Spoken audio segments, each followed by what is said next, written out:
So what's your first name and how old are you? My name is Joel and I'm 34 years old.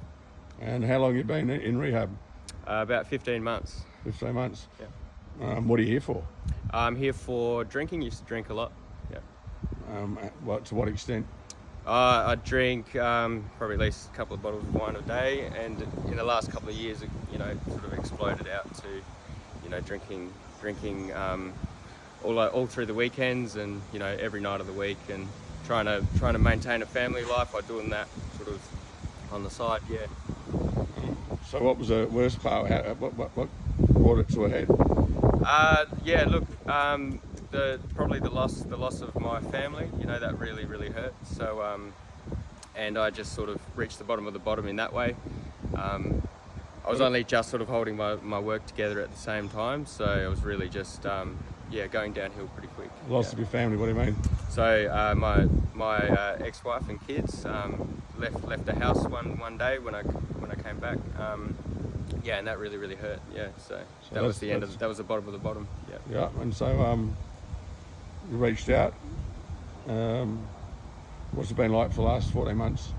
For the last 14 months, it's been great. I've been able to work through the deep sort of heart issues that I didn't realise impacted me so much. From childhood mainly, and I sort of picked up some coping mechanisms from that hurt way back then, and then I actually carried them through all of my relationships later on. So beneath my behaviour was fear. I had fear to not have control and fear to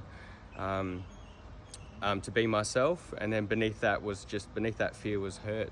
So I had some hurt that had to sort of come up. So is that your root cause of your issues, you reckon? Yeah, absolutely. So just not understanding those overwhelming emotions as a kid and not being able to get them out as a kid. But I sort of then became a doer as a coper as well. So I went to uni a couple of times. I'm qualified in a lot of things, but it's all sort of head stuff. My heart wasn't really engaged in life in general. So what do you reckon the best changes are since you've been here? Oh, look, I think one of the huge changes for me is being able to deal with hurt, being able to actually process grief and know that it's actually okay to feel my feelings, not act on them, but actually let them come to the surface and just be myself, not put on any masks to sort of manipulate anyone,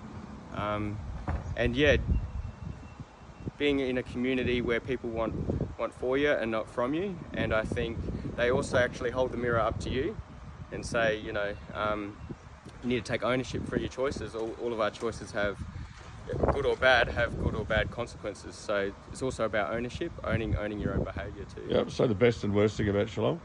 Look, the best thing is definitely the community. The mentoring here is off the charts.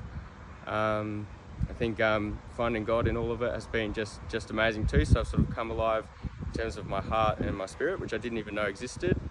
Probably the hardest bit is processing the grief around family and that separation. But I can see that it's sort of needed as part of the journey to make sure I don't have any coping mechanisms. Yeah. So what would you say to someone caught up in alcohol addiction?